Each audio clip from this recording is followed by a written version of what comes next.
విజయవాడలో జనసేన అధినేత పవన్ కళ్యాణ్ మాట్లాడుతున్నారు. ప్రత్యక్ష ప్రసారం ద్వారా చూద్దాం. రాష్ట్రాన్ని విభజించే సమయంలో చాలా అడ్డగోలుగా విభజించడం, ఏమైతే న్యాయంగా రావాలో ఆస్తులేమో తెలంగాణలో ఉండిపోయి అప్పులు ఆంధ్రాకి మిగిలిపోయి, అలాగే అప్పటి UPA led government of India ఇచ్చిన ప్రామిస్ ని BJP led government of India ఈరోజు దాన్ని ముందుకు తీసుకెళ్లకపోవటం,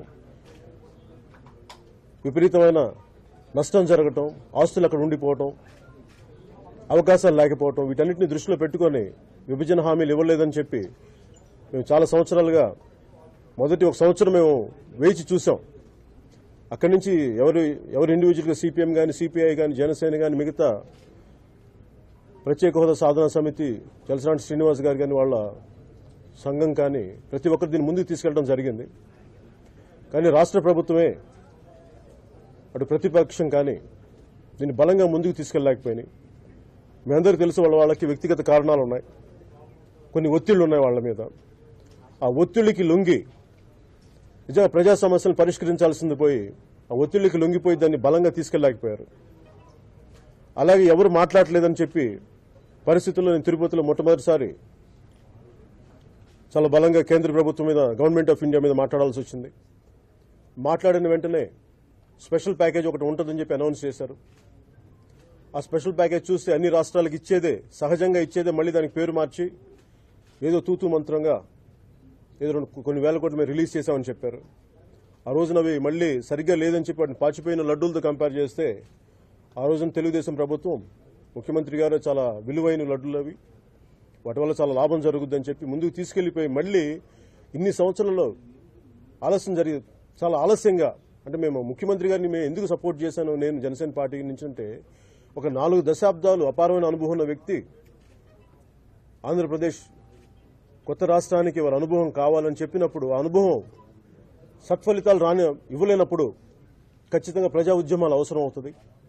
అలాగే ప్రతిపక్షం సమర్థవంతమైన పాత్ర నిర్వహించినప్పుడు కేవలం ప్రజాక్షేత్రంలోకి వచ్చి ఈ రోజున ప్రతినిధులందరూ దీన్ని కాలయాపన చేస్తూ సరైన బలంగా ముందుకు తీసుకెళ్లకపోవడం వల్ల వామపక్షాలతో కలిసి జనసేన ప్రజలకు ఏమైతే అన్యాయాలు జరిగినాయి వాటిని సాధించే దిశగా మేము ముందుకెళ్తున్నాం. దాంట్లో భాగంగానే ఈ రోజున ఈ పాదయాత్ర ప్రారంభించాం. ఎందుకంటే దీంట్లో ఏవైతే అన్యాయాలు సామాన్యంగా ఏంటంటే తెలంగాణ మాకు అన్యాయం జరిగిందని చెప్పడానికి చాలా ఉన్నాయి. ఇక్కడ మనకి స్పెషల్ కేటగిరీ స్టేటస్ రాకపోవడం ఏమేమి అన్యాయాలు జరిగినాయి, అలాగే మనకి వెనుకబడిన జిల్లాలు బోల్డ్ ఉత్తరాంధ్ర కానీ, రాయలసీమ కానీ, ప్రకాశం జిల్లా కానీ ఇంత వెనుకబడిపోయింటే వీటి గురించి ఎవరు మాట్లాడకుండా అసలు ఏదో 5-6 వేల కోట్లు, 6-7 వేల కోట్లు ఇస్తే సరిపోద్ది, ఇంతే మనకి రెవెన్యూ లోటు అని చెప్పి దీని గురించే మాట్లాడుతూ సరిపోతాయని చెప్పి కేవలం వ్యక్తిగత లాభాల కోసమో ప్రత్యేక హోదాని తాకట్టు పెట్టేశారని మా అందరికీ ప్రజలందరిలో ఉన్న భావాన్ని, ఆ సత్యాన్ని ఈరోజు అందరూ గ్రహించి, ఇది ముందే గ్రహించి మేము మాట్లాడుతూ ఉన్నాం.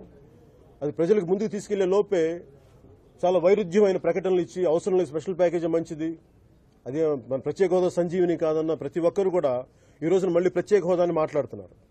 ఇలాంటి పరస్పర విరుద్దమైన ప్రకటనల వల్ల కన్ఫ్యూజన్ ఏర్పడి ఉన్న పరిస్థితుల్లో మేము జాయింట్ ఫ్యాక్ట్ ఫైండింగ్ కమిటీ అని చెప్పి ఆ రోజున సిపిఐ మిగతా మేధావులందరినీ కలుపుకొని చెప్పినప్పుడు 70,000 పైచీలకు రావాల్సినవి సరైన స్పష్టత లేదనేది ఆ రోజు నిగ్గు తేల్చింది. ఆ రోజున దాని గురించి ముందుకు తీసుకెళ్లడానికి వెళ్తున్నప్పుడు ఏ రోజు బలమైన ఆ రోజు మాకు వచ్చింది అవిశ్వాస తీర్మానం కూడా ఒకటి పెట్టొచ్చు కేంద్ర ప్రభుత్వాన్ని, government of BJP led government of ఇండియాని, దాన్ని ప్రత్యేకించి వాళ్ళని బాధ్యతలను చేయడానికి మీకు అవిశ్వాస తీర్మానం పెట్టని ఆ రోజున వచ్చింది.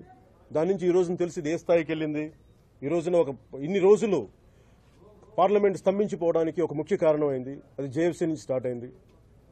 అలాగే వీటన్నింటి వెనకబెట్టేద్దాం, ప్రజలు మభ్య పెడదాం అని చెప్పి అందరూ ఇలా చేసే పరిస్థితుల్లో ఈ రోజున ఖచ్చితంగా మనకు జరిగిన నష్టాలేంటి, రాష్ట్ర ప్రభుత్వం ఎలా ముందుకు తీసుకెళ్లలేకపోతుంది, అలాగే ప్రతిపక్షం సమర్థవంతంగా ఎందుకు పాత్ర నిర్వహించలేకపోతుంది అని వీటన్నిటి దృష్టిలో పెట్టుకుని మేము ఈరోజు మొదటి అడుగు మట్టుకే, అలాగే ముఖ్యంగా మీడియా వారిని, మీడియా ప్రతినిధుల్ని, మేధావుల్ని ప్రతి వెనుకబడిన జిల్లాల దగ్గర నుంచి ప్రారంభించి దీన్ని మేధావులతో ముందుకు అసలు జరిగిన నష్టాలేంటి వాళ్ళందరి మీద సంప్రదింపులు జరిపి సలహాలు తీసుకొని దీన్ని ప్రజల్లోకి తీసుకెళ్లాలని మేము సిపిఐ కానీ సిపిఎం మధు గారు కానీ రామకృష్ణ గారు మేము అందరం కలిసి నిర్ణయించుకున్నాం. దాంట్లో భాగంగానే ఈరోజు ఈ పాదయాత్ర స్టార్ట్ చేశాం. అలాగే అనంతపురంతో స్టార్ట్ చేసి తర్వాత ప్రకాశం జిల్లా ఇలా వెనుకబడిన జిల్లాలన్నిటితోటి మేము చేస్తా ఉన్నాం.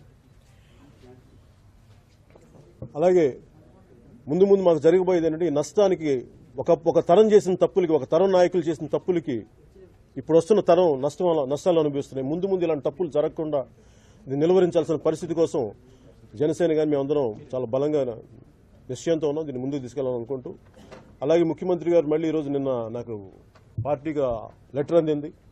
ఆ లెటర్ అందిన క్రమంలో మళ్ళీ ఇంకొకసారి అఖిలపక్షం కమిటీ అనుకున్నప్పుడు అసలు ఇలాంటి అఖిలపక్ష కమిటీలు కనీసం ఒక 2 సంవత్సరాల ముందు, కనీసం సంవత్సరం ముందు కానీ చేసింటే చాలా బలంగా ముందుకెళ్ళి ఉండేవాళ్ళం. అందరూ ఒకటే ఆలోచన విధానంతో ఉండేవాళ్ళం. కానీ మాకు ఈరోజు నమ్మకం పోయింది. రేపొద్దున అఖిలపక్ష మీటింగ్కి వెళ్ళినా కానీ దానివల్ల ఏం ఒరుగుద్దో నాకు అర్థం కావట్లేదు. మళ్ళీ ఇంకొకసారి ముఖ్యమంత్రి గారు పిలిచారు, వెళ్ళారని చెప్పి ఒక కాఫీలు టీలు తాగి రావడం తప్ప దాన్ని ఒక కన్స్ట్రక్టివ్ అప్రోచ్ ఏం లేదు. అది కేవలం ఒక ఎంటీ పొలిటికల్ ఎంగేజ్మెంట్ తప్ప ఒక కన్స్ట్రక్టివ్ పీపుల్ ఇన్వాల్వ్ చేసే పొలిటికల్ ఎంగేజ్మెంట్ కాదని జనసేన భావిస్తుంది. అందుకని ఇంకా ముందస్తుగా వాళ్ళ కేబినెట్ మంత్రులతోటి అసలు ఏమనుకుంటున్నారు, మీరు దాన్ని ఎలా తీసుకెళ్లాలనుకుంటున్నారు, ప్రత్యేక హోదాని ఎలా సాధిస్తారు, ఈ రోజున మన పార్లమెంట్ అయిపోయింది, సెషన్స్ అయిపోయినాయి, ముందు మీరు ఎలా తీసుకెళ్తారు, ఇవన్నీ సారి మీ మంత్రులతోటి కానీ అలాగే మా తరపు నుంచి కొంతమంది ప్రతినిధులతో కానీ మీరు మాట్లాడితే దాన్ని బట్టి ముందు మా ఆలోచన విధానం దాని మీద మా రియాక్షన్ తెలియజేస్తాం తెలుసుకుంటూ మోదీ గారిని మాట్లాడుకుంటాం.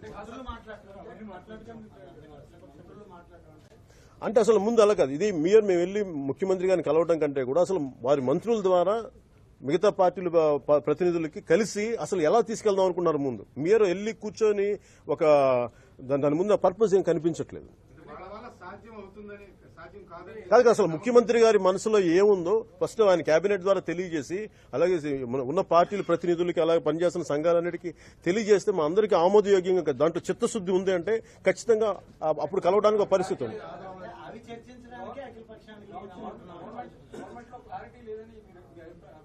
ఖచ్చితంగా ఎందుకంటే మాకు ఇన్నిసార్లు మాటలు మార్చిన తర్వాత ఈ రోజున మళ్లీ మాట్లాడి మాకు కొత్తగా ఏం లేదు. ఇన్నిసార్లు మాటలు మార్చారు, అందులో సాధించేది ఏముంటుంది అనేది. ఎందుకంటే ప్రజాప్రతినిధులు ఫెయిల్ అయినప్పుడు ఖచ్చితంగా ఇది ప్రజా ఉద్యమాల ద్వారా దీని ఒత్తిడి కేంద్రం మీద పెంచొచ్చని మేము భావంతో మేము ముందుకెళ్ళాలనుకుంటున్నాం.